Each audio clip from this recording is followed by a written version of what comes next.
प्रिय दर्शकों, नमस्कार। एक बार फिर से उपस्थित हूँ आप सबके सामने विश्लेषण जन्म कुंडली का इस कार्यक्रम के अंतर्गत। आज जो आपके सामने कुंडली लेकर के आया हूँ, ये कुंडली आई है मेरे पास राजस्थान के जोधपुर से। सामान्य से प्रश्न है इनके, आइए विषय पे लेके आता हूँ। सबसे पहले मैंने कहा पूरे संपूर्ण ब्रह्मांड को 12 भागों में बांटा गया और इन 12 भागों को एक एक नाम दे दिया गया और एक एक भाव, जो 12 भाग थे, उसको ज्योतिष में भावों की संज्ञा दे दी गई, मतलब उनका नाम रख दिया गया। ये पहला भाव है, ये दूसरा भाग है, ये तीसरा है, ये चौथा है। तो ऐसे करके 12 भाग हो गए। अब 12 भाव में से प्रत्येक भाव 30 डिग्री का होता है। यहां से शुरू करेंगे और यहां तक आएंगे तो 30 डिग्री होगा। जब यहां से आगे बढ़ते हैं तो 30 से 60, 60 से 90, 90 से 30 120, 120 से 30 150, 150 से ऐसे करके करते करते पूरा 360 है ना। तो ये पूरा ब्रह्मांड को आपने 12 भागों में विभाजन किया और उसके बाद एक एक को एक एक नाम दे दिया गया और फिर इनको एक एक राशि में इंगित कर दिया गया कि ये भाग में ये राशि है। राशियां बदलती रहेंगी। आकाश के उस क्षेत्र में कभी मेष राशि बनेगी, कभी वृष राशि बनेगी, कभी उसी क्षेत्र में वृश्चिक राशि बन जाएगी और ये अंतर बदलता रहता है। ये चीजें बदलती रहती हैं व्यक्ति के आधार पे। मेरी कुंडली में जहां पे आकाश का 8वां भाव है, वहां पे हो सकता है कि 5 नंबर लिखा हो, पर यहां देखिए 4 नंबर लिखा है। तो राशियां बदलती हैं, उस राशि में बैठे ग्रह भी बदलते हैं, है ना। बदल क्या नहीं रहा है? आकाश का क्षेत्र, मतलब ये पहला भाव है। ये सभी व्यक्ति की कुंडली के लिए ये पहला भाव यही रहेगा, मतलब ये है। और उस विशेष क्षेत्र से उस जातक के जीवन में कुछ विशेष बातों का जिक्र होता है। जैसे आकाश का जो 8वां क्षेत्र है, वहां से आप मृत्यु और आयु के बारे में विचार करते हैं। वहीं से आप व्यक्ति के कंसंट्रेशन और समाधिस्थ होने के बारे में विचार करते हैं। जबकि आपकी जो बुद्धिमत्ता है वो जन्म कुंडली के 5वें भाव से देखी जाती है। आपका धन जन्म कुंडली के 2 भाव से देखा जाता है। तो वो आकाश के उस क्षेत्र से किसी खास विषय के बारे में बातें की जाती हैं। अब ये बात इस बात पर निर्भर करेगी कि उस भाव का, जैसे आकाश के उस क्षेत्र का एक ग्रह मालिक हो गया और अगर वो मालिक उसी घर में बैठा है, मतलब वो आकाश का वो क्षेत्र और उस क्षेत्र से विचारणीय विषय पे हमारी बलवान स्थिति मानी जाएगी कि भाई घर का मालिक वहीं बैठा है। अगर हम इस बात पे विचार करते हैं तो हमारी कुंडली में ऐसा कौन सा ग्रह है जिसको जहां बैठना चाहिए था वहीं बैठा है अपने घर में। तो सबसे पहले बात करते हैं सूर्य पे।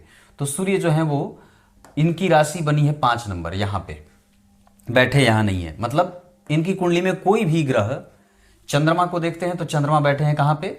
चंद्रमा बैठे हैं जाकर के 12वें भाव में। ये 12वां भाव है, वृश्चिक राशि में बैठे हैं। इनकी राशि कौन सी है? कर्क राशि। मंगल को कहां बैठना चाहिए था? यहां बैठना चाहिए था, बैठे कहां हैं? वृष राशि में। बुध को कहां बैठना चाहिए था? बुध को यहां बैठना चाहिए था, बैठे कहां हैं? इस राशि में। मतलब बुध की राशि में सूर्य बैठ गए, सूर्य की राशि में बुध बैठ गए। तो ये आपस में इन दोनों ने परिवर्तन कर लिया। अब जो 2 ग्रह परिवर्तन करेंगे तो ये बहुत अच्छी बात हो जाती है जातक के जीवन के लिए, भाग्य के लिए, धर्म के लिए, आध्यात्म के लिए, सुख के लिए, सांसारिकता के लिए, है ना। ये अच्छी बात हो जाती है। ये मैंने आपको एक यहीं पे बीच में बात बता दी। गुरु की राशि यहां बनती है और यहां बनती है, मतलब धनु और मीन राशि। और वो कहां बैठे हैं? जन्म कुंडली के 8वें भाव में। पर कई बार ऐसा होता है कि ग्रह किसी एक जगह पे वो अपने भाव से ज्यादा प्रसन्न होते देखा जाता है ना। हम अपने घर से ज्यादा अपने मामा के घर में प्रसन्न होते हैं, खुश होते हैं, क्योंकि वहां पे हमें मारने डांटने वाला कोई नहीं होता है। वहां पे हमारी बदमाशियों को स्वतंत्रता मिल जाती है। तो कई बार ऐसा होगा कि ग्रह वहां पे उच्चस्थ सिंहासन पे बैठ जाता है, मतलब उच्च का हो जाता है। और जब आप ऊंची कुर्सी पे बैठेंगे तो आप सबको देखेंगे। तो इस हिसाब से यहाँ पे गुरु उच्च के हो जा रहे हैं। तो यहाँ पे ये यहाँ और यहाँ से ज्यादा परिणाम यहाँ पे करेंगे, क्योंकि वो अपने मामा के घर में है ना। आपको समझाने के लिए उदाहरण दे रहा हूं। तो यहाँ पे गुरु ठीक बैठे हैं, मतलब 2 से 3 ग्रह हमारी कुंडली में अच्छे हो गए। एक सूर्य और बुध, क्योंकि इन दोनों ने आपस में परिवर्तन कर लिया। सामान्य बात है कि मैं आपके घर में आ गया, आप मेरे घर में आ गए, हम दोनों की मैत्री और बढ़ गई। फिर आपके घर में कौन सी चीज कहाँ रखी है वो मुझे भी पता है, और मेरे घर में कौन सी चीज कहाँ रखी है ये आपको पता है। तो इस हिसाब से सूर्य और बुध आपस में जो है वो परिवर्तन कर रहे हैं। तो जब परिवर्तन करेंगे तो ये एक अच्छी बात हो जाती है, जिसे ज्योतिष शास्त्र में परिवर्तन नामक महान राजयोग कहा गया। अब इसमें भी बात आती है कि जन्म कुंडली के जो ये भाव हैं, लग्न, चतुर्थ, सप्तम और दशम, ये केंद्र के भाव हैं।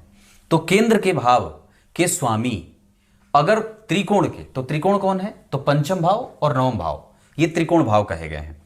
तो अगर इस भाव के स्वामी के संबंध अगर जन्म कुंडली के केंद्र के स्वामी के साथ होता हो तो इसे केंद्र त्रिकोण का संबंध कहते हैं। मतलब केंद्र का स्वामी है गुरु और त्रिकोण में आके बैठ गया, केंद्र के स्वामी है गुरु, त्रिकोण में आके बैठ गए। यहां केंद्र के स्वामी थे बुध, त्रिकोण में आके बैठ गए हैं। यहां त्रिकोण के स्वामी थे सूर्य, केंद्र में आके बैठ गए हैं। तो ये जो परस्पर संवाद हो रहा है ग्रहों का, ये बड़ा ही मैत्रीपूर्ण है और इस मैत्रीपूर्ण संवाद के कारण जातक को फायदा हो जाता है। ग्रह आपस में ट्रांसफॉर्मेशन कर रहे हैं, आपस में जो है वो कॉम्बिनेशन बना रहे हैं, आपस में उनका कॉन्ट्राडिक्शन हो रहा है, आपस में वो किसी भी तरीके से रिलेशनशिप में जा रहे हैं, जिसका व्यापक और बेहतर असर अगर सकारात्मक हो रहे हैं तो वो जातक को सकारात्मकता देंगे, अगर निगेटिविटी है तो फिर जातक को निगेटिविटी मिलेगी। तो कहने का मेरा अर्थ यह है, मैं ये कहना चाहता हूं कि जैसा ग्रहों का संबंध रहेगा उसका प्रभाव जातक के ऊपर पड़ेगा। अगर बुरे संबंध बन रहे हैं तो बुराई से, अच्छे संबंध बनेंगे तो अच्छाई से। आप लोग समझ गए होंगे। तो मैं कहां पे था? गुरु पे था। तो गुरु यहां बैठ गए उच्च के सिंहासन में। और उसके बाद शुक्र की बात करते हैं। तो शुक्र की राशि बनी है एकादशवें भाव में और छठवें भाव में। अब यहां पे एक बात और होती है कि शुक्र देव इस धनु लग्न की कुंडली के लिए छठवें और एकादशवें भाव के स्वामी हैं। अब शास्त्र कहता है कि जब ये दोनों भावों का स्वामी कोई एक ग्रह बन जाए तो वो थोड़ा कमजोर भी हो जाता है, या ये कह सकते हैं कि छठवें भाव के स्वामी और एकादशवें भाव के स्वामी अच्छे ग्रह नहीं होते। मतलब ये होते अच्छे हैं पर इनको चूंकि आकाश का वो अच्छा कोना नहीं मिला है, इस वजह से कई, अब जैसे सामान्य बात है कि अगर हमारे माननीय मंत्री जो नितिन गडकरी जी हैं, उन्होंने काम जहां भी किया बहुत अच्छा किया, हमारे परिवहन क्षेत्र को बहुत मजबूत बनाया। अब काम करने वाला व्यक्ति होगा तो वो किसी भी क्षेत्र में बहुत अच्छा काम करेगा, लेकिन उसके कुछ स्पेशलाइजेशन होते हैं कि वो उस क्षेत्र में उसकी जानकारी अच्छी है, उसका मन बड़ा अच्छा लगता है। तो अगर आपने उसको वो कोना दे दिया तो उसने आपको प्रगति दे दी। पर यहां देवगुरु बृहस्पति यहां उतने अच्छे परिणाम करते नहीं देखे जाते हैं जितने यहां शनि मंगल देखे जाते हैं। मतलब छठवें भाव में शनि और मंगल की राशि का बनना अच्छा माना जाता है, एकादशवें भाव में शनि और मंगल की राशि का बनना अच्छा माना जाता है। पर यहां पे न तो शनि की राशि बनी है, न तो यहां शनि मंगल की राशि बनी है। इस वजह से शुक्रदेव वहां उतने अच्छे परिणाम करते नहीं देखे जाते हैं जितने कि शनि मंगल। तो यहां पे जो शुक्रदेव हैं वो छठवें के साथ एकादशवें के स्वामी होकर के बैठे बड़े अच्छे हैं, क्योंकि शास्त्र कहता है कि केंद्र में कोई भी ग्रह बैठा हो और त्रिकोण में कोई भी ग्रह बैठा हो, वो चाहे कितने ही खराब अभावों का स्वामी क्यों ना हो, अगर त्रिकोण में बैठेगा तो वो अच्छा परिणाम देगा। इसका अर्थ हो गया कि हमारी कुंडली में सूर्य अच्छे हो गए, बुध अच्छे हो गए, गुरु उच्च के अच्छे हो गए और शुक्र भी अच्छे हो गए। इसका अर्थ है कि हमें हमारी कुंडली के 9 ग्रह में से 4 ग्रह तो हमारे पक्ष में आ गए। अब इसका सामान्य अर्थ होगा कि चाहे शुक्र इस कुंडली के लिए कितने ही निगेटिव हो, फिर भी वो अच्छे भाव में बैठे हैं तो कुछ न कुछ अच्छे परिणाम जातक को दे देंगे। तो कैसा अच्छा परिणाम मिलेगा? तो ये नवम भाव है, जहां से आपके जीवन का धर्म देखा जाता है, आध्यात्म देखा जाता है, आपके प्रगति को देखा जाता है, आपकी विलासिता को भी देखा जाता है, आपके सुखों को देखा जाता है। सांसारिक नहीं, आध्यात्मिक सुखों को देखा जाता है। आपका धर्म कैसा है, आपकी सभ्यता कितनी है, आपने संस्कृति को कितना अपने अंदर संजो करके रखा है। बड़ों का आदर, माता पिता की सेवा, गुरुजनों का सम्मान, गुरु दीक्षा, मंत्र जप, ध्यानस्थ होना, मंत्र देना, मंत्र लेना, समाज की सेवा करना, पति पत्नी के बीच में सामंजस्य बड़ा बेहतर बनाना, इसके साथ साथ विख्यात होना अच्छे मामलों में, ऊंची शिक्षा प्राप्त करने के लिए विदेश जाना, अच्छे लोगों के संपर्क में रहना, ये सारी बातें जन्म कुंडली के नवम भाव से देखी जाती हैं। अब कहने का अर्थ है कि ये भाव बड़ा मजबूत है, मतलब ये अच्छा भाव है, तो यहां पे अब जो कोई भी बैठेगा वो अच्छा परिणाम करेगा। तो यहां पे बुध और शुक्र दोनों ही अच्छे परिणाम करेंगे। क्यों अच्छा करेंगे? क्योंकि ये भाव अच्छा है। तो सूर्य हो गए अच्छे, बुध हो गए अच्छे, गुरु हो गए अच्छे, शुक्र भी अच्छे हो गए। थोड़ी बहुत कमजोरी, अब भाई सामान्य बात है कि मैंने अपने शरीर में मल लगाया है या हम किसी बदबूदार जगह पे बैठे हैं, पर कुछ देर के लिए हमने अपने ऊपर इत्र छिड़क लिया, तो जब तक वो इत्र का सुगंध रहेगा तब तक हमें बदबूदार चीज नहीं महकेगी, लेकिन कहीं ना कहीं तो थोड़े बहुत देर के बाद वो फिर से अपना प्रभाव दुर्गंध वाला दिखाएगी। तो इस वजह से शुक्र चूंकि इस कुंडली के लिए बहुत अच्छे अधिपति नहीं होते हैं भाव के, इस वजह से वो कभी कभी बुरा परिणाम करेंगे। तो बुरा परिणाम कैसे करेंगे? तो बुरा परिणाम करेंगे कि आपके भाग्य में कभी कभी संघर्ष ला देंगे। कभी कभी चूंकि एकादशवां भाव से बड़े भाई का विचार किया जाता है, तो आपके बड़े छोटे भाई बहनों से आपके मतभेद दिख सकते हैं, आपके भाग्य को संघर्ष मिल सकता है। कई बार आपका प्रभाव आपके बुनियादी जो आवश्यकता की चीजें होती हैं आगे बढ़ने की, उच्च शिक्षा में, कम्युनिकेशन में, पति पत्नी के बीच में कम्युनिकेशन में, इन सभी चीजों में वो डिग्रेडेशन देंगे। तो मतलब शुक्र की दशा में और बुध की दशा में या मंगल की दशा में जातक को इस तरीके से उसके जीवन में परेशानी देखने को मिल सकती है, जहां मैंने यहां पे बात की है। इसके बाद शुक्र के बाद शनि की बात करते हैं। तो शनि इस कुंडली के लिए द्वितीय और तृतीय भाव के स्वामी होते हैं, मतलब जहां से धन देखा जाता है, जहां से किसी भी व्यक्ति का कम्युनिकेशन देखा जाता है। और इस भाव के स्वामी होकर के लग्न में बैठे हैं, 12वें नीच के चंद्रमा हैं, द्वितीय भाव में राहु बैठ गए, तो चंद्रमा शनि के ठीक 12 में बैठे हैं और चंद्रमा से ठीक दूसरे भाव में शनि बैठे हैं। अब व्यक्ति धन जो कमाएगा वो बहुत गंभीर और मोटा धन कमाएगा, मतलब उसके जीवन में छोटी छोटी आमदनी नहीं होगी। इसका अर्थ होगा कि वो कई जगह से धन कमा सकता है। इतना ही नहीं, वो सरकार से धन कमा सकता है, टेंडर लेकर के धन कमा सकता है, फर्नीचर से धन कमा सकता है, कीटनाशक दवाओं से धन कमा सकता है, मिठाइयों से धन कमा सकता है। इसके साथ साथ पूजा पाठ से संबंधित जितनी भी चीजें होती हैं उसके कारोबार से धन कमा सकता है। कपड़े, इत्र, सुगंधित चीजें और मिठाइयाँ, इस तरीके का फर्नीचर, तोशक, तकिया, गदाई, रजाई वगैरह जो होता है, ये कंबल वगैरह, इस तरीके की चीजों से धन कमा सकता है। तो इतनी सारी चीजें आपकी कुंडली में आ गई। अब जब हम इस कुंडली के, यहां तो मैंने इतनी बात कह दी कि भाई इस कुंडली के लिए शनि भी अच्छे भाव के अधिपति नहीं है। अच्छा भाव कौन कौन सा है? चतुर्थ, लग्न, सप्तम, दशम, पंचम और नवम, ये अच्छे भाव हैं। बाकी के जितने मैंने जहां पे टिक नहीं लगाया है, जैसे छठा, जैसे सातवां, जैसे आठवां, जैसे एकादश, 12वां, दूसरा और तीसरा, इन भावों में कभी कभी बैठे ग्रह और यहाँ के अधिपति जो स्वामी बने हैं, जैसे द्वितीय भाव और तृतीय भाव के स्वामी शनिदेव हैं, जन्म कुंडली के लग्न में बैठे हैं, तो अब इन भावों के स्वामी जहां बैठेंगे उसमें थोड़ी बहुत डिग्रेडेशन लाएंगे। मतलब शनि अगर लग्न में बैठे हैं तो वो द्वितीय और तृतीय भाव में थोड़ी बहुत कमजोरी भी लेके आएंगे।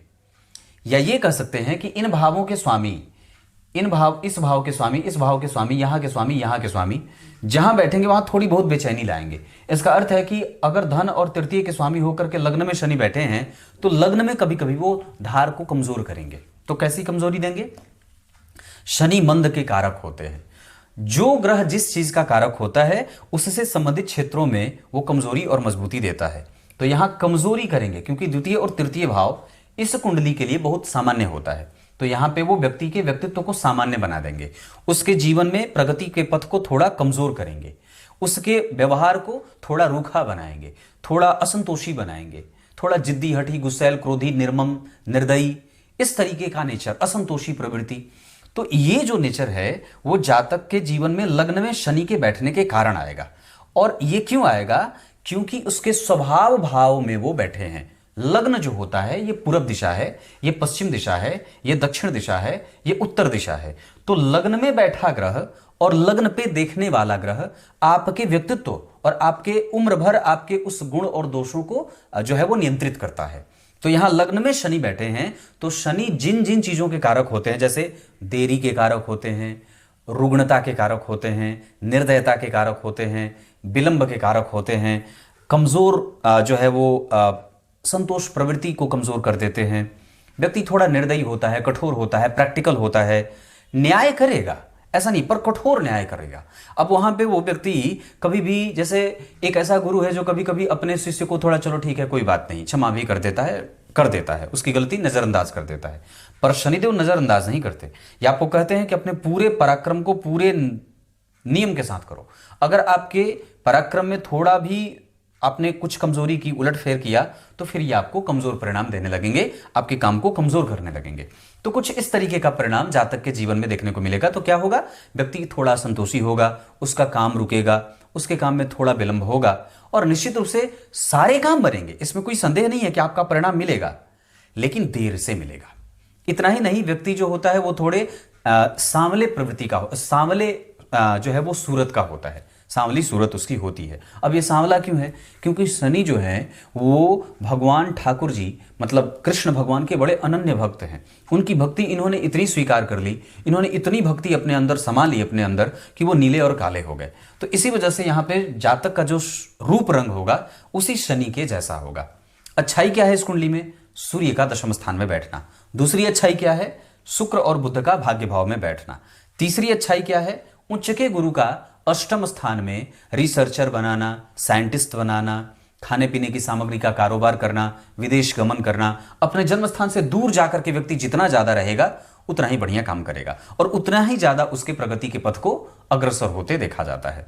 ये इतनी सारी चीजें मैंने आपको यहां बता रखी हैं। मतलब इसमें क्या बात समझ में आई? कहने का अर्थ है कि शुक्र की दशा, बुध की दशा, गुरु की दशा और सूर्य की दशा ये जातक के जीवन को आगे बढ़ाने वाली होंगी। इसमें व्यक्ति का आत्मविश्वास, धन, प्रतिष्ठा, दाम्पत्य, व्यापार आप एक बार फिर से बता दूं, खाने पीने का, उसके साथ बिल्डिंग मटेरियल, पहाड़ काटना, जो गिट्टी बालू छड़ सीमेंट होता है ये काम कर सकते हैं, केमिकल का काम कर सकते हैं और रेस्टोरेंट वगैरह का काम कर सकते हैं, बच्चों के कपड़े, बच्चों के खिलौने, ये इतने सारे काम इस कुंडली में बनते हैं। पर आगे और भी चीजें क्लियर करूंगा और जन्म स्थान से जितना ज्यादा हो सके दूर जाने की आवश्यकता होगी।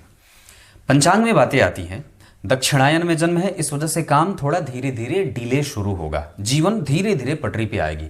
वैसे ये कुंडली धनु लग्न की बनी है जहां गुरु, मंगल और सूर्य तीनों बड़े ही महत्वपूर्ण ग्रह के रूप में जाने जाते हैं। गुरु इस कुंडली में लग्नेश होकर के उच्च के बैठे हैं, मैं इसे सामान्यतः खराब नहीं कहूंगा। मंगल जन्म कुंडली में पंचमेश होकर के छठवें भाव में राहु से दृष्ट हैं और जन्म कुंडली के अष्टम भाव के स्वामी नीच के हैं। इस वजह से व्यक्ति का मन और व्यक्ति का स्वास्थ्य थोड़े बहुत परेशानी में रहता है। शुक्ल पक्ष के षष्ठी तिथि के चंद्रमा है, इस वजह से व्यापार ज्यादा मुश्किल नहीं है, व्यापार करना सामान्यतः ठीक रहेगा। ज्येष्ठा नक्षत्र में बैठे हैं, ये मूल नक्षत्रों की श्रेणी में आता है, कंडमूल इसे कहते हैं। मतलब सामान्यतः यहाँ के जो जातक हैं वो आरंभ में थोड़ी बहुत उनको दिक्कत होती है, धीरे धीरे वो चल करके आगे सरवाइव करते जाते हैं। जैसे जैसे वो आगे बढ़ते जाते हैं वैसे वैसे उनके जीवन में स्थिरता देखने को मिलती है। ओम शक्राय नमः, इस मंत्र का जप करना चाहिए व्यक्ति को प्रत्येक दिन कम से कम 108 बार। ये जो नक्षत्र है ज्येष्ठा नक्षत्र, ये इंद्रदेव इसके वस्तुतः स्वामी देवता है। ये नक्षत्र तो वैसे बुध का है पर इसके स्वामी देवता इंद्रदेव हैं। अब ये इन्हें उग्र देवों के अंतर्गत रखा गया है जो जल्दी ही असुरक्षित महसूस करने लगते हैं देवताओं में किसी ऋषि महर्षि की तपस्या से। तो ये ऐसे देवता हैं जो तुरंत ही उग्र हो जाते हैं। तो सामान्यतः इनको प्रसन्न करने के लिए किसी ब्राह्मण की पूजा करनी चाहिए, अमावस्या के दिन ब्राह्मण को दान देना चाहिए, पूर्णिमा का व्रत करना चाहिए, नियमित दिनचर्या का पालन करना चाहिए। इसके साथ साथ चिरचीटे की जड़ अपने गले में धारण करना चाहिए। रविवार के दिन गुरु दीक्षा लेनी चाहिए और गुरु मंत्र का जप, उसके साथ साथ इस मंत्र का जप जो मैंने कहा है ओम शक्राय नमः, इस मंत्र का जप करना चाहिए। इतना ही नहीं, चांदी का दान करना चाहिए। इसके अतिरिक्त व्यक्ति को तांबे का दान करना चाहिए, पीतल का दान करना चाहिए।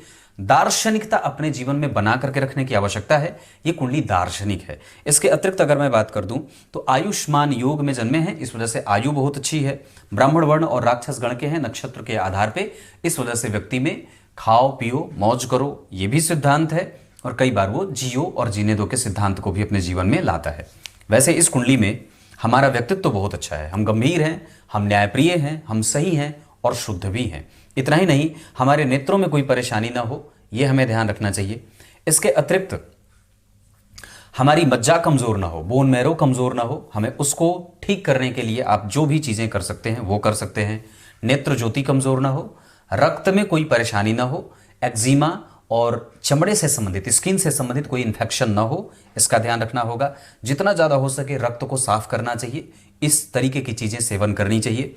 हमारी कुंडली में पैतृक संपत्ति और धन निश्चित रूप से बहुत अच्छा है और वो धन कई बार थोड़ा कंफ्यूज कर रहा है क्योंकि द्वितीय भाव में राहु बैठे हैं और पंचम भाव के अधिपति को देख रहे हैं। तो बुद्धि के स्वामी जो पंचम भाव हैं ये जब संघर्ष में चले जाते हैं, राहु से प्रभावित हो जाते हैं, तो कई बार ये हमारे बुद्धि और विवेक को देर से जागृत करते हैं, या कई बार हमारे विवेक या बुद्धि या कृतज्ञता जो है वो हमारी जो विलक्षणता है इसमें कई बार संदेह होता है, या कई बार ये परेशान करता है। मतलब ये सामान्य बात है कि मंगल के छठवें भाव में जाने के कारण जहां एक उसका पॉजिटिव रिस्पॉन्स ये होगा कि व्यक्ति साहसी होगा, रिस्पॉन्सिबल होगा, चीज़ों को समझने वाला होगा, जीवन में किसी को भी देने वाला होगा, भले वो चीज़ें लौट करके उसके पास ना आए, पर ये ऐसा है, दाता है, दानी है, इसमें कोई संदेह नहीं है।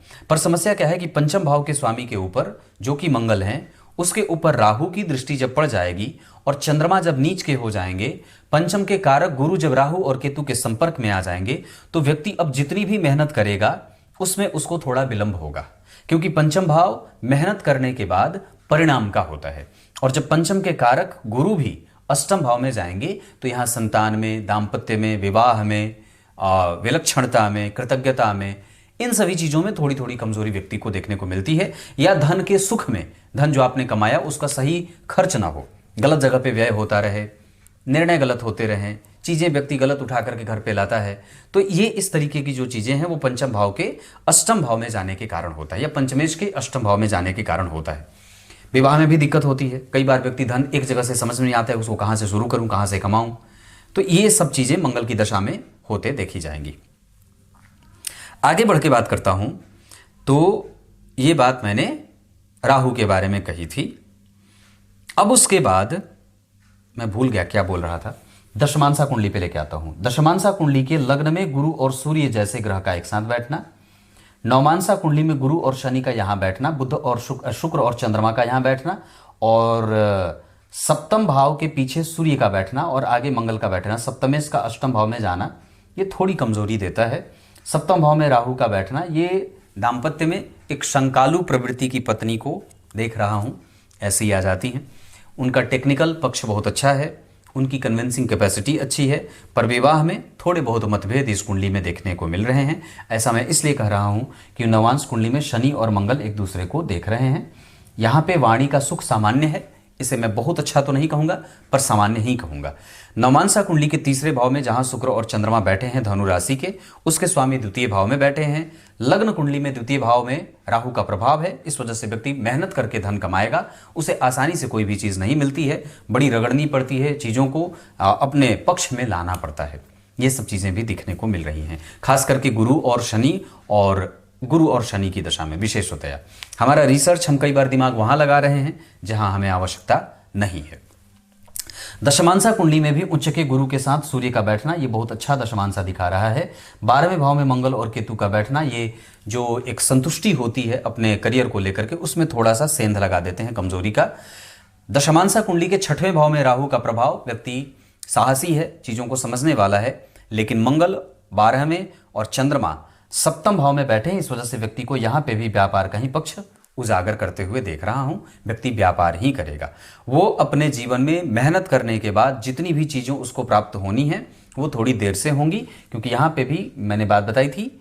और यहाँ भी पंचम भाव के स्वामी 12वें मंगल केतु के प्रभाव में, राहु के प्रभाव में नीचाभिलाषी हैं, इस वजह से आपको ये बात इत्मीनान रख लेना चाहिए कि आप जितनी मेहनत करेंगे वो देर से आपको मिलेगा, क्योंकि पहले ही लग्न में शनि आपकी कुंडली में विराज रहे हैं। पंचम भाव प्रभावित है, परेशान है, पीड़ित भी कई बार हो रहा है। पंचम भाव जब पीड़ित होगा तो ज्ञान में, विद्या में, बुद्धि में, संतान में, दाम्पत्य में, कम्युनिकेशन में, मन को एकाग्र करने में, विवेकवान होने में कमजोरी पैदा करते हैं। तो ये इतनी सारी चीजें आपकी कुंडली में बन रही हैं। इस कुंडली के पराक्रम को और भी ज्यादा आवश्यक है बढ़ाने की। ये कुंडली अपने भवन, भूमि, वाहन का सुख निश्चित रूप से एकत्रित करेगी, पर अभी नहीं, 2027 के जनवरी के बाद। इसके अतिरिक्त इस कुंडली का ज्ञान बल बहुत अच्छा है। ये कुंडली व्यापार और नौकरी दोनों कर सकती है, पर पहले व्यापार में दिमाग ज्यादा लगाना चाहिए। प्राइवेट नौकरी के योग इस कुंडली में कमजोर नहीं है, सरकारी नौकरी के योग इस कुंडली में कमजोर हैं। चंद्रमा के 12वें जाने के कारण, गुरु के अष्टम भाव में राहु केतु के होने के कारण, और जन्म कुंडली में शुक्र के, जो जन्म कुंडली के 6वें भाव के स्वामी हैं, वो नीचाभिलाषी हो रहे हैं, इस वजह से नौकरी भाव में कमजोरी मिल रही है। पंचम भाव के स्वामी का 6वें भाव में जाना कभी कभी परेशानी देता है। व्यक्ति निरंतर निर्बाध गति से एक ही चीज पे फोकस नहीं कर पाता है, वो बार बार उसके जीवन में परेशानियां घर को लेकर के, परिवार को लेकर के, दाम्पत्य को लेकर के, विवाह को लेकर के, पढ़ाई को लेकर के, नौकरी में फॉर्म भरने को लेकर के होती रहती हैं। इस वजह से ही उसको सरकारी नौकरी में दिक्कत प्रायः देखने को मिल जाती है। शनि आपको कम्युनिकेटिव बना रहे हैं, साथ ही साथ अनुशासित भी बना रहे हैं, पर आपके प्रभावों में जो कि सूर्य के ऊपर शनि की जब दृष्टि पड़ रही है और राहु की भी दृष्टि पड़ रही है, इस वजह से आपकी कुंडली का जो भाग्य भाव है वो थोड़ा प्रभावित हो रहा है या भाग्येश प्रभावित हो रहे हैं, क्योंकि भाग्य भाव के स्वामी सूर्य बनते हैं। उस पर जब शनि और राहु का प्रभाव पड़ेगा तो कहीं ना कहीं भाग्य भाव संघर्ष में जाएगा। ऐसी अवस्था में आपको नौकरी में, उच्च शिक्षा में, कम्युनिकेशन में और भाग्य के लाभ में कमजोरी देखने को मिलती है, और ये सारी चीजें सूर्य की दशा में देखने को मिल जाएंगी। हमें सूर्य की दशा से पहले अपने आप को बिल्कुल ही स्टैब्लिश कर लेना है। जो दशा 2031 में शुरू होने वाली है, जिस ग्रह की दशा सूर्य की 2031 के मई से शुरू होने वाली है, अब जनवरी से शुरू होने वाली है, उससे पहले हमें बिल्कुल ही अपने आप को मजबूती से स्थापित कर लेना होगा। नहीं तो सूर्य की दशा में कई बार संघर्ष बढ़ सकता है, क्योंकि वो ग्रह दिग्बली तो है, अपना बल तो दिखा रहा है, पर उस पर किसी शुभ ग्रह की कोई दृष्टि नहीं है, इस कारण से वो कमजोर भी हो रहा है। यहाँ के अधिपति जन्म कुंडली में पंचम के साथ परिणाम जो मिलेगा वो घुमा फिरा करके मिलेगा, छोटा मोटा करके मिलेगा। इस वजह से ये बात याद रखनी होगी। इस कुंडली में नौकरी और व्यापार में पहले आप व्यापार की तरफ फोकस बढ़ाइए। इसके अतिरिक्त व्यापार में आप क्या कर सकते हैं, फर्नीचर का काम आगे रखिए, खाने पीने का काम आगे रखिए, रुई का काम आगे रखिए, बच्चों के कपड़े, खिलौने, जैसे जैसे मैं कह रहा हूं वैसे वैसे चीज़ों को कैटेगरी में रखना है। पहले वो करना है जो मैं पहले बोल रहा हूं, और बच्चों के खिलौने, बच्चों के कपड़े। इसके बाद आप दूध और फल आदि का काम, सब्जियों का काम, और पेट्रोलियम सेक्टर, और अंतिम में आप बिल्डिंग मटेरियल और पहाड़, गिट्टी, बालू, छड़, सीमेंट आदि के बेचने खरीदने का काम भी कर सकते हैं। ये ऐसे ऐसे चीज़ें करनी है। व्यापार में जो कुछ भी नाम रखना है आप उसमें सिंह राशि से संबंधित नाम रख सकते हैं और मेष राशि से संबंधित नाम रख सकते हैं। शहर जहां पे आप धन कमाने जा सकते हैं वो या तो र अक्षर से हो, या तो च अक्षर से हो, या तो म अक्षर से हो। ये तीनों मतलब मेष, सिंह और तुला राशि के शहर में आप जा सकते हैं। कोई भी कारोबार मोहल्ला में भी या इसी नाम से अपना व्यापार शुरू कर सकते हैं। पार्टनरशिप में भी आप व्यापार कर सकते हैं, अपनी पत्नी के साथ या पत्नी के नाम पे भी व्यापार इस कुंडली में किया जा सकता है। रिसर्च को हमें और भी ज्यादा बढ़ाने की आवश्यकता है। भाग्य को बल देने के लिए दुर्गा सप्तशती का पाठ इस कुंडली के लिए बहुत आवश्यक रहेगा। इसके अतिरिक्त ये कुंडली बहुत अच्छी बनेगी, करियर में आप उदास नहीं रहेंगे। क्यों? इसका एक कारण है, क्योंकि दशमांसा कुंडली के चतुर्थ स्थान के स्वामी शुक्र बनते हैं और वो एकादशवें भाव में स्वग्रही हैं। ये आपसे आपके कर्म को बहुत ही ज्यादा डेडिकेशन के साथ पूर्णतया फ्रूटफुल बनाने वाले हैं, जहां आपको आपका परिणाम निश्चित रूप से मिलेगा। विलंब से मिलेगा, क्योंकि शनि, शुक्र का, गुरु, मंगल का प्रभाव थोड़ा कमजोर हो रहा है इस वजह से, लेकिन मिल जरूर जाएगा जो आप चाहते हैं। शुभ अंक इस कुंडली के लिए 5 रहेगा। शुभ रंग गेरुआ, लाल और पीला रहेगा। धन कमाने के लिए आप चाहें तो पश्चिम और उत्तर दिशा की तरफ जा सकते हैं। आपके लिए जिस प्रकार का भवन आपके लिए सबसे ज्यादा बढ़िया रहेगा उसके आधार पे मीन, मेष, वृष, मिथुन, कर्क, सिंह, कन्या, तुला, वृश्चिक, पूरब दिशा के घर में आप आराम से निवास कर सकते हैं, जिसका फ्रंट पूरब की तरफ हो। इसके अतिरिक्त आप अगर मैत्री करना चाहते हैं तो मेष, सिंह और तुला वालों से कर सकते हैं। शत्रुता कभी ना करिए कुंभ, मिथुन और वृश्चिक वालों से। अभी आपकी कुंडली में आने वाली है सूर्य की दशा। दशाओं के क्रम में अगर मैं होरा चक्र के आधार पर बात बता दूं तो सूर्य की दशा, गुरु की दशा, शनि की दशा, बुध की दशा, राहु और केतु की दशाएं आपके जीवन में संतुलन पैदा करने वाली बहुत ही सामान्य से बेहतर जाएंगी दशाएं। आप इसके लिए चिंतित मत होइए। इसके अतिरिक्त तो शुक्र की दशा भी कोई खराब नहीं जा रही है, घबराना नहीं है, पर चंद्रमा और मंगल की दशा थोड़ी टफ जा सकती है, क्योंकि मंगल अष्टम भाव में या छठवें भाव में बैठे हैं, आपके जीवन में कभी कभी संघर्ष देने लगते हैं। इतनी सारी चीजें मैंने बताई। नक्षत्र के आधार पर अगर बात कर दूं तो आपकी कुंडली में नक्षत्र श्रवण अच्छा रहेगा, रोहिणी अच्छा है, उत्तरा फाल्गुनी अच्छा है, उत्तरा भाद्रपद, पुष्य, ये 5 नक्षत्र किसी भी काम को करने के लिए बहुत अच्छे रहेंगे। अगर मैं ग्रहों के डिग्री के आधार पे जो चीजें बता दूं, समराइज कर दूं, तो सूर्य हमें 20% से कम परिणाम दे रहे हैं। हमें उनको बल देना है। नियमित दिनचर्या, माता पिता की सेवा, गुरुजनों का आदर, नमक का सेवन कमजोर या कम, रविवार को बिल्कुल कम करें, सूर्य प्रणाम करें, सूर्य नमस्कार जिसे कहते हैं। इसके अतिरिक्त जितना ज्यादा हो सके नियमित दिनचर्या का पालन करें। आपकी कुंडली के 12वें के चंद्रमा और सूर्य का वृद्ध या मृत प्राय होना आपके इम्यून को कमजोर कर रहा है। हमें शहद का दान करना चाहिए, चीनी का दान करना चाहिए, मीठी चीज़ों का दान करना चाहिए। पूर्णिमा का व्रत भी किया जा सकता है। सूर्य के बाद चंद्रमा 50% का परिणाम देंगे, बहुत होता है ये, बहुत बढ़िया है। मंगल 100% का परिणाम देंगे, लेकिन निगेटिव दे सकते हैं। इस वजह से उनकी दशा में चोट चपेट की घटनाएं, माता पिता के साथ संबंध और अपने व्यय, बहुत ज़्यादा जो है वो फैशन वाली चीज़ों पे व्यय ना करने से थोड़ा सा उधर से बचना होगा। बुध आपकी कुंडली में प्रतिशत में 20% से कमजोर है। इस वजह से निर्णय लेने की क्षमता, कृतज्ञता और अपने बुद्धि को जागृत रखिए। कंसंट्रेशन बनाने के लिए गणेश जी के मंदिर का दर्शन और जो भी मैंने उपाय बताए हैं वो आप कर सकते हैं। इसके अतिरिक्त गुरु 100% बहुत अच्छे परिणाम करेंगे, इसमें कोई संदेह नहीं है। शुक्र भी आपकी कुंडली में और शनि ये मृतप्राय हैं। हालांकि इन ग्रहों का मृतप्राय होना ही बहुत अच्छा है, इस वजह से मैं इन्हें खराब नहीं कहूंगा। ये बहुत अच्छे हैं जैसे भी हैं।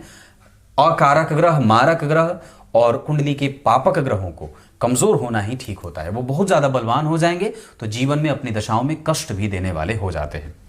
क्लियर है? कोई भी शुभ कार्य करना होगा, धर्म से लेकर के, आध्यात्म से लेकर के, दान से लेकर के, मंदिर दर्शन, तीर्थाटन आदि, तो सूर्य और गुरु की दशा का इस्तेमाल कर सकते हैं। लेना देना कुछ भी करना होगा, मंगल की दशा में बिल्कुल मत करिएगा। इसके अतिरिक्त आपकी कुंडली में अगर बात करते हैं तो एजुकेशन से संबंधित, संतान से संबंधित, बुद्धि से संबंधित, धन से संबंधित अगर कोई भी निर्णय लेना हो तो आप शनि और मंगल की दशा का इस्तेमाल कर सकते हैं। इसके अतिरिक्त आपकी कुंडली में शुक्र की दशा में बहुत सारी चीजें प्राप्त हो जाएंगी और कम से कम 2029 से लेकर के 31 तक का जो समय रहेगा यह आपके जीवन का सबसे ज्यादा निर्णायक समय रहेगा। इस दौरान आपको अनुभव खूब प्राप्त होंगे। इतना ही नहीं, आगे जो सूर्य की दशा है इसमें काम मिलेगा और काम आपका चलेगा भी। आत्मविश्वास बना करके रखा जाए। नक्षत्र के आधार पर सूर्य जो बैठे हैं वो बहुत अच्छे बैठे हैं, अपने नक्षत्र में हैं। चंद्रमा थोड़े कमजोर नक्षत्र में जा रहे हैं। मंगल जन्म कुंडली में रोहिणी नक्षत्र में बैठे हैं, इस वजह से आपको इमोशनल ज्यादा बना रहे हैं। आप जल्दी ही किसी पे विश्वास भी कर लेते हैं। बुध जिस नक्षत्र में बैठे हैं उसके आधार पर आपकी कुंडली में वो आपको अनुभवहीन बना रहे हैं। इस वजह से अपने अनुभवों को संग्रहित करिए, उसको लिखा जाए। गुरु का प्रभाव आपकी कुंडली में बहुत अच्छा है, इसमें कोई संदेह वाली बात नहीं है। वो आपको अच्छी आयु, अच्छी मृत्यु और अच्छे सुख दे रहे हैं। दाम्पत्य, ससुराल आदि का सुख आपकी कुंडली में गुरु के कारण बढ़िया मिल रहा है। शुक्र का प्रभाव आपकी कुंडली में जिस नक्षत्र में बैठे हैं उसके आधार पर वो आपको सोफिस्टिकेशन दे रहे हैं। शनि आपकी कुंडली में जिस नक्षत्र में बैठे हैं उसके आधार पर आपको सुंदर बनाने के साथ साथ थोड़े गंभीर मानसिकता का बना रहे हैं। राहु और केतु आपकी कुंडली में आपको इमोशनल बना करके आपको कमजोर भी बना रहे हैं। ये आपकी कुंडली के ग्रह हैं। कुछ इसी तरीके से आज के इस कार्यक्रम का समापन करते हैं। तब तक के लिए बहुत बहुत नमस्कार।